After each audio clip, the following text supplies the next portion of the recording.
नमस्ते, मैं हूं सुरेश कुमार एकलवे और आप देख रहे हैं बात सच है। भारत ने पैंगोंग में एक्शन चीन पर किया मगर ढोल पाकिस्तान के बज गए।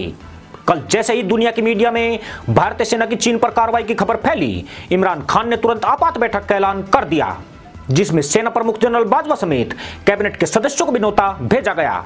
यूपी पाकिस्तान के हाथ पांव भारत चीन के बीच जारी विवाद में सबसे ज्यादा फूले हुए हैं। लेकिन जिस प्रकार पागल लफंडर आर्मी पर इंडियन आर्मी का एक्शन हुआ, उससे पाक फौज में खलबली मच गई है। पाकिस्तान को लगता है कि भारत चीन के टकराव में उसका पिसना लाजमी है, क्योंकि भारत चीन के संघर्ष में भारत हर हाल में पीओके और अक्साई चीन पर एक्शन जरूर करेगा। पाक के हुक्मरानों को पीओके की सुरक्षा को लेकर ज्यादा पड़ी है। इमरान खान द्वारा बुलाई गई बैठक में पाक फौज की सुरक्षा तैयारियों की पुनः समीक्षा की गई, जिसमें जनरल बाजवा ने सरकार को भरोसा दिलाया कि मदरसा कौम की मुल्ला फौज चौकस और तैयार है। वैसे जब भी भारत चीन के बीच तनाव में वर्दी खबरें आती है, पाकिस्तान में ऐसी बैठकों में तेजी आ जाती है। पाकिस्तानी हुक्मरानों की घबराहट पीओके की सुरक्षा को लेकर बढ़ने लगती है। पीओके की वापसी भारत की प्राथमिकताओं में सबसे ऊपर है। पाक किसी भी दृष्टि से इस इलाके की सुरक्षा में ढील देने के मूड में नहीं है। पाकिस्तान ने एक बार फिर से पीओके में सेना की हलचल बढ़ा दी है। देर रात से जम्मू से लगती सीमा पर पाकिस्तानी सैनिक तोप और टैंकों को डिप्लॉय करते दिख रहे हैं। इसके साथ ही गिलगिट बाल्टिस्तान के स्कार्दू एयरबेस में पाकिस्तान एयरफोर्स को भी अलर्ट मोड पर कर दिया गया है। भारत की दौलतबाग ओल्डी में पोजीशन बेहद मजबूत है। भारतीय सेना यहां से काराकोरम पास को डोमिनेट कर सकती है। साथ ही पाक अधिकृत कश्मीर का बड़ा इलाका उसकी नजर में है।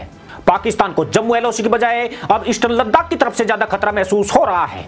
खास बात यह है कि भारतीय सेना यहां पूरी तैयारी करके बैठी है, जबकि पाकिस्तानी फौज के पास इतनी कुव्वत नहीं है कि भारतीय सेना के मुकाबले मोर्चे पर डिप्लॉय हो सके। हालांकि पाकिस्तान ने 1.5 महीने पहले 20 से 25,000 सैनिक एलओसी पर जरूर तैनात किए थे, मगर पाकिस्तान उन्हें ज्यादा दिन वहां बैठा कर नहीं रख सका। दरअसल पाक फौज इस वक्त पैसे की कमी से जूझ रही है।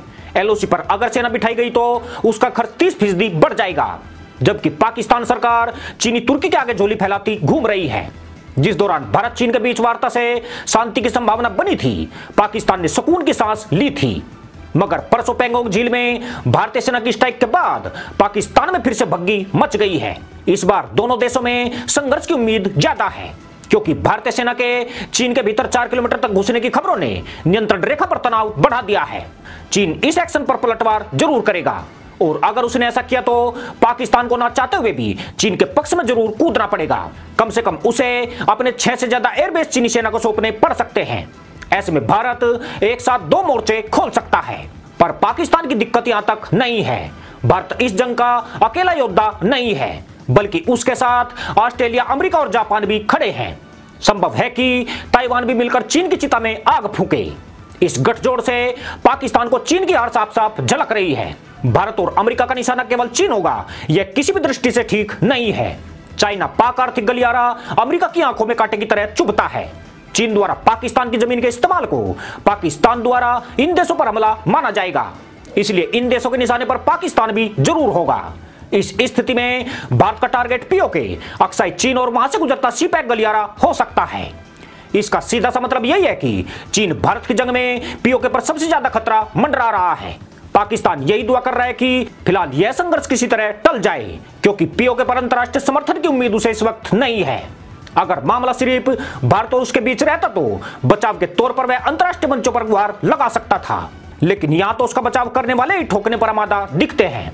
यानी चीन की कारस्तानी की वजह से पाकिस्तान की निकली पड़ी है, जहां उसे चीन से ज्यादा अपनी पड़ी है। भारत ने लेह श्रीनगर हाईवे को सेफ ही नहीं किया है, बल्कि पिनाका रॉकेट लॉन्चर को भी एलओसी पर तैनाती की हरी झंडी दिखा दी है। भारत बाकायदा इस तूफानी हथियार को एलएसी और एलओसी पर तैनात कर रहा है। यानी भारत की सैन्य तैयारियां दोनों मोर्चों पर समान रूप से की जा रही है। जितने हथियार चीन से मुकाबले के लिए लगाए गए हैं, एलओसी पर भी कमोबश यही स्थिति है। यह पाकिस्तान के लिए संदेश भी है कि भारत की सैन्य तैयारियां 2 मोर्चों पर की जा रही है, जिसमें चीन के साथ पाकिस्तान भी निशाना बनने वाला है। बड़ी बात यह है कि फ्रांस से Rafale fighter plane Ambala airbase पर रखे गए हैं, जहां से चीन और पाकिस्तान को आसानी से निशाना बनाया जा सकता है। खबर यह भी है कि राफेल विमानों की अग्निखेप में 4 विमान अक्टूबर में आ रहे हैं, जिससे चीन और पाकिस्तान की धड़कनें और तेज हो गई है। पाकिस्तान की चिंता यह भी है कि पिछले 6 साल से भारतीय सेना जितनी आक्रामक हुई है, पाकिस्तान की मीठी बातों का उस पर असर होना बंद हो चुका है। मोदी सरकार से सेना को मिली खुली छूट से उसकी आक्रामकता में कोई गुना बढ़ोतरी हुई है। ऐसे में सेना के भीतर पीओके और अक्साई चीन को लेकर जो टीस है वह इस बार जरूर खत्म हो जाएगी। खास बात यह है कि पाकिस्तान के फिलहाल पहाड़ी क्षेत्रों में सैन्य साजो सामान की भारी किल्लत है। उसके पास ऐसी तोपों की कमी है जिन्हें पहाड़ी इलाकों में तैनात करके भारतीय सेना से लोहा लिया जा सके, जबकि भारत होवित्जर M777 और बोफोर्स तोपों से लैस है। ऐसे में पीओके के पहाड़ी इलाकों में भारतीय सेना से पार पाना उसके बूते की बात नहीं है। चीन से होवित्जर 181 तोप और T-15 टैंक देने का समझौता जरूर हुआ है, मगर पाकिस्तान को उनके मिलने में काफी वक्त है। जनरल कमर जावेद बाजवा इस कारतूस से लेकर सरगोदा तक हवाई यात्राओं का आनंद लेते घूम रहे हैं। अमेरिका से मिले F-16 हैंगर में खामोश खड़े हैं और शायद वे इसी तरह खामोश खड़े रह जाएंगे। पाकिस्तान के हालात नाजुक हैं और उसमें किसी जंग में कूदने की कुव्वत नहीं बची है। इस मामले में भी भारत बड़ी बढ़त हासिल कर चुका है। भारत द्वारा मोर्चेबंदी करने का अर्थ किसी जंग की तैयारी माना जा रहा है, जहां भारतीय सेना बस एक आदेश के इंतजार में है। चीन हो या पाकिस्तान या फिर दोनों एक साथ आए, भारत की रणनीति दोनों धूर्त पड़ोसियों के मद्देनजर की गई है।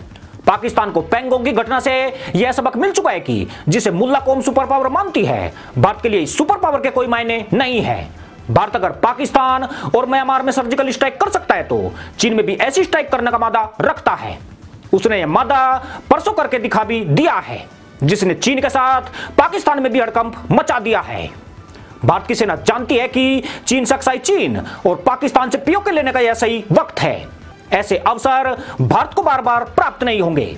दुनिया चीन के खिलाफ और भारत के समर्थन में खड़ी है, जबकि पाकिस्तान दुनिया में पूरी तरह अलग थलग पड़ा है। भारत का साथ देने के लिए अमेरिकी बॉम्बर आसमान का सीना चीर रहे हैं तो दक्षिणी चीन सागर की छाती पर एयरक्राफ्ट कैरियर हलचल बढ़ा रहे हैं। यह सभी इस प्रतीक समय है कि कब चीन कोई गलत हरकत करे और उसे कड़ा जवाब दिया जा सके। अब वार्ता का दौर खत्म हो चुका है और मामला आर्या पार पर अटक गया है, जहां भारत सीना ठोककर चीन और पाकिस्तान को ललकार रहा है, पर चीन के विदेश मंत्री फ्रांस के सामने शांति की दुआई देते घूम रहे हैं, जबकि इमरान खान हर तीसरे दिन मीटिंग करके मदरसा पैदाइश का हौसला बढ़ाने में व्यस्त है। इसी के साथ अनुमति दोस्तों, जय जवान जय किसान जय हिंद वंदे मातरम।